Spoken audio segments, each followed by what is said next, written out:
At first glance this may look like any well-spec'd Audi A3, but hidden behind the front badge is a plug socket, and that's because this is in fact the e-tron plug-in hybrid.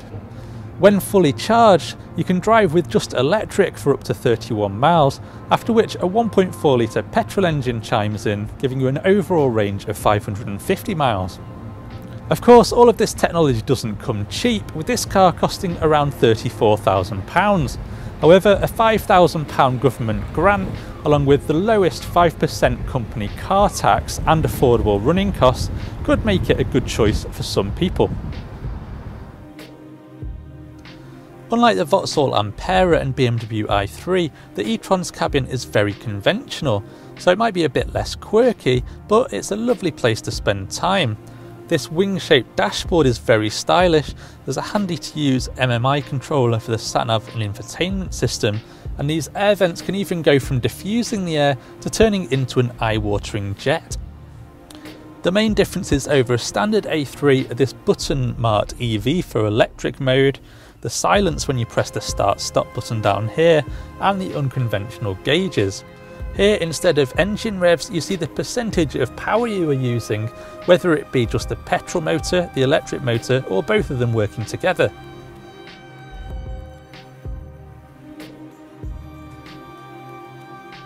Passengers in the front and back are well catered for, particularly as the e-tron only comes as a 5-door Sportback model. There's plenty of headroom and legroom, and lots of standard equipment. There's a trade-off in the boot though, where luggage space shrinks by 100 litres to 280, the same as you'll find in a VW Polo, to make way for the battery pack. If you plan on charging while you're out and about, you'll also need to take this large cable carrier with you. So it looks conventional, and apart from the lack of noise, it feels pretty normal to drive too.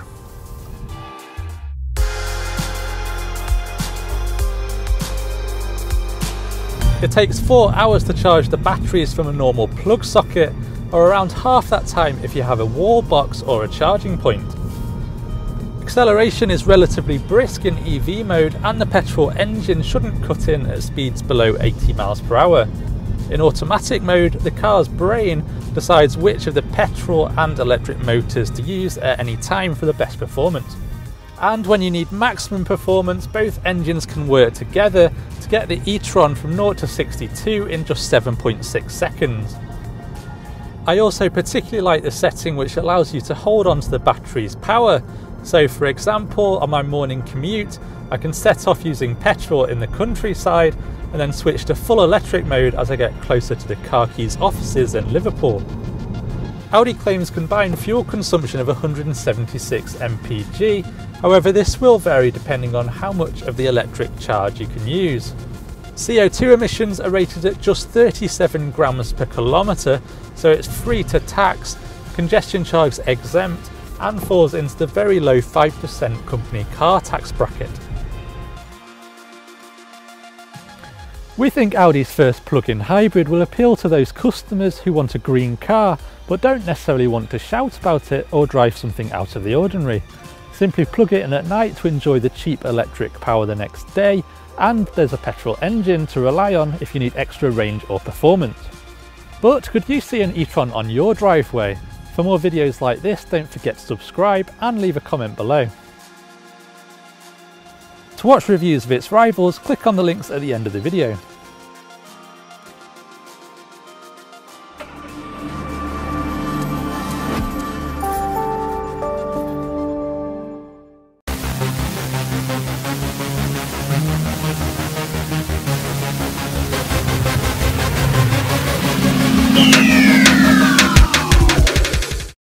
As a diesel-powered plug-in hybrid SUV, the Audi Q7 e-tron occupies a niche within a niche within a niche.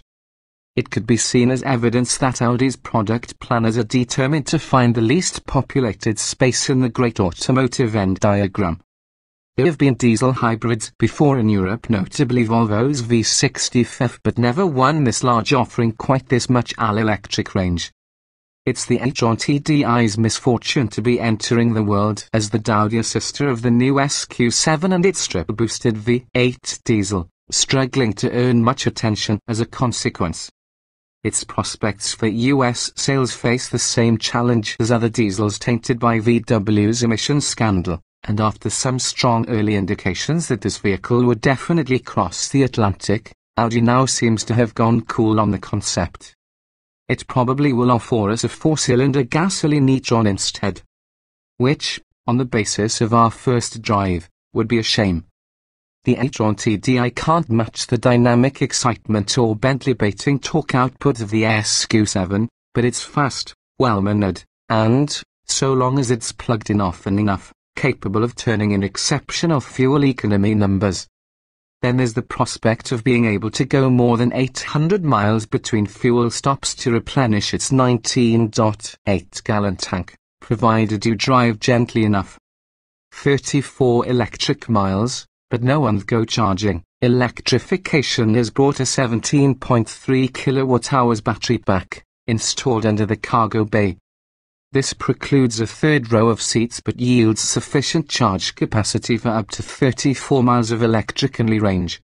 As with Audi's other larger hybrids, the e-tron sandwiches an electric motor between the internal combustion side of the powertrain, the company's familiar turbocharged 3.0-litre diesel, and its 8-speed automatic gearbox. An electronically controlled clutch can disconnect this V6 engine from the rest of the powertrain, but the electric motor always supplies drive via the transmission. What the e-tron can't do is recharge its battery pack on the move with its engine.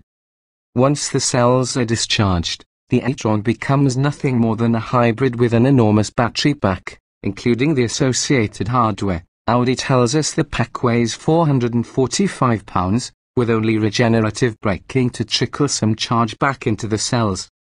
The battery charge level can be maintained by switching the car to a hold mode, saving the juice to run in F mode in emissions-restricted city centres.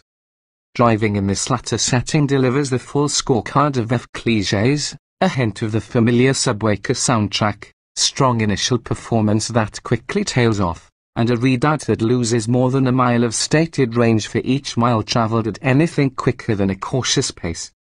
If you accelerate too rapidly, go beyond 84 miles per hour, or reach the pressure point at the bottom of the go pedal's travel, the V6 fires to life regardless of which mode is selected. The engine has been modified from the standard Euro-spec Q7 TDI with new cylinder liners and piston rings designed to better protect the engine when it's ignited while the vehicle is already traveling at highway speed. There are also dynamic engine mounts to help minimize vibrations and unwanted harmonics. Audi claims the V6 can operate happily at just 850 revolutions per minute. Under gentle use, the engine cuts in and out almost imperceptibly, with only vigorous accelerator applications producing some correspondingly gruff noises.